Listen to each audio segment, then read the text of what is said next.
आदाब, सत श्री अकाल। आप देख रहे हैं इस वक्त की खबर काशीपुर से। 2 वर्ष पूर्व हुई हत्या का पुलिस ने किया खुलासा। जिसने दी थी मौत की सूचना वही निकला कातिल। पुलिस ने 2 साल बाद जगदीश की हत्या का खुलासा करते हुए हत्यारोपी को पकड़कर जेल भेज दिया। मामले का खुलासा करते हुए SSP Udham Singh Nagar doctor Manjunath TC ने बताया कि बीती 27 जुलाई सन 2022 को रेलवे कॉलोनी निवासी जगदीश उर्फ साधु पुत्र बीरबल निवासी का शव पांडे कॉलोनी गोपीपुरा काशीपुर क्षेत्र में रमेश उर्फ पप्पू के खेत की मेंढ पर मिला था। जिसके बाद मृतक जगदीश की पत्नी दुर्गावती ने 22 मार्च सन 2023 को दी गई तहरीर के आधार पर धारा 302 आईपीसी बनाम रमेश उर्फ पप्पू पुत्र किशन सिंह निवासी ग्राम गोपीपुरा काशीपुर के विरुद्ध मुकदमा दर्ज कर मामले की जांच प्रभारी निरीक्षक कुंडा विक्रम सिंह राठौर के सुपुर्द की गई। जांच के दौरान मृतक जगदीश की पत्नी दुर्गावती की पत्नी से उस घटना के संबंध में विस्तृत पूछताछ की गई तो उसने बताया कि 27 जुलाई सन 2022 के शाम के 5 बजे रमेश और पप्पू पुत्र किशन सिंह निवासी ग्राम गोपीपुरा ने उसके घर आकर बताया था कि मृतक जगदीश उर्फ साधु मेरे खेत में शराब पीकर पड़ा हुआ है। मृतक के सिर पर चोट का निशान था, जिसके आधार पर उसने मुकदमा दर्ज कराया था।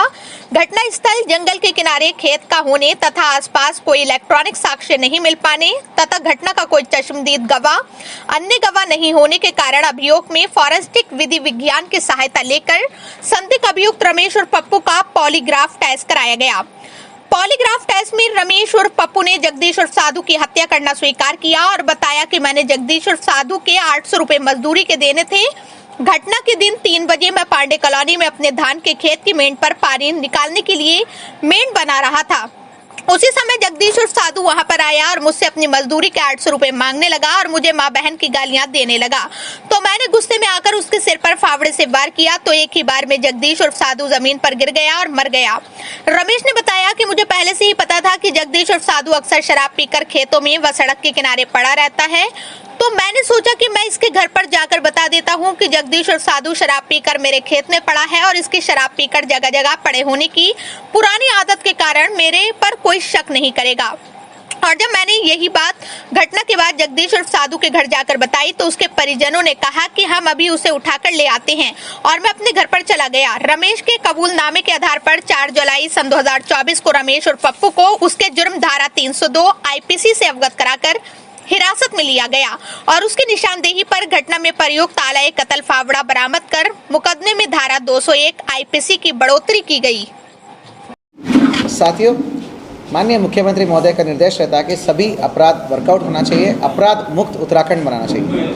इसी क्रम में माननीय डीजीपी महोदय और माननीय डीजे महोदय द्वारा निर्देश रहता है कि all crimes, heinous crimes should be worked out. तो आज बड़ा एक खुशी का दिन है कि एक पुलिसिंग में सेटिस्फैक्शन वाला दिन है कि 2 साल से पेंडिंग चल रहा था, 2 साल से ब्लाइंड था एक केस जो हत्या का मुकदमा रजिस्टर हुआ था काशीपुर थाने में। तो जिसमें प्रतापपुर चौकी क्षेत्र के निकट जो है एक पुलिया के निकट एक बॉडी मिली थी जिसमें मृतक हमारा जगदीश उर्फ साधु है।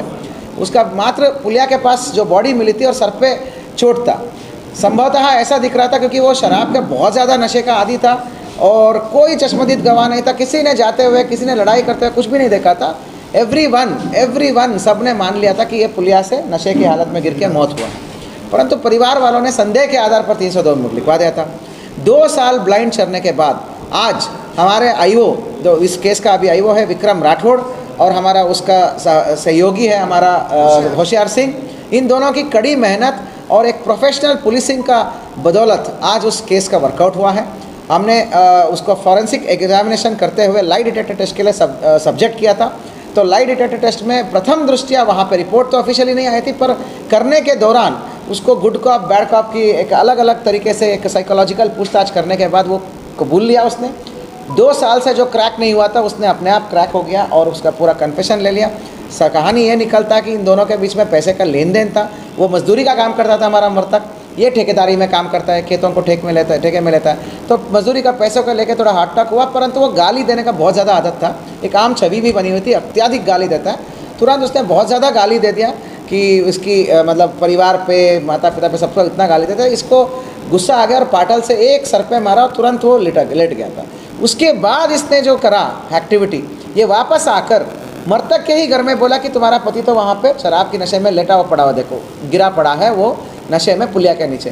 तो इनको इग्नोर कर दिया कि भाई कई दिन पड़ा रहता है, ऐसा कई बार पड़ा रहता है, रात को उठ के आ ही जाएगा। इसने ये बात नहीं बोला कि उसने खुद ने मारा है। तो ये सब कुछ सब चुप हो गया। बाद में जब मुकदमा रजिस्टर हो गया तब तो ये शांत हो गया, क्योंकि इसको पता था और कोई तशद्दुद तो गवाह है नहीं, कोई और बोलेगा तो है नहीं, ठीक है। तो इसने बिल्कुल साइलेंट हो गया। तो बड़े ही मुश्किल से 2 साल की कड़ी मशक्क़त के बाद साइंटिफिक एविडेंस से ये चीज़ें क्रैक हुआ है। लाई डिटेक्टर टेस्ट तो एक बहाना है या ज़रिया है, परंतु उसके बाद जो दिशा पॉइंट आउट हुआ वो हमारा विवेचक की मेहनत से हुआ, बड़े अच्छी पूछताछ और इंट्रोगेशन की वजह से हुआ। टीम की इस प्रोफेशनल पुलिसिंग के लिए मैं बहुत धन्यवाद और शुभकामनाएं देना चाहता हूँ। सीओ अनुषा, अभय, एसपी की मार्गदर्शन और कुशल पर्यवेक्षण से ये 2 साल पुरानी मर्डर जो वर्कआउट हुआ है, I am very happy about it. Professional policing के लिए हैट्स ऑफ है। 1500 रुपये के कैश रिवॉर्ड है और इस टीम को बेस्ट इन्वेस्टिगेशन के लिए विवेचक का नाम दिया जाएगा। Thank you.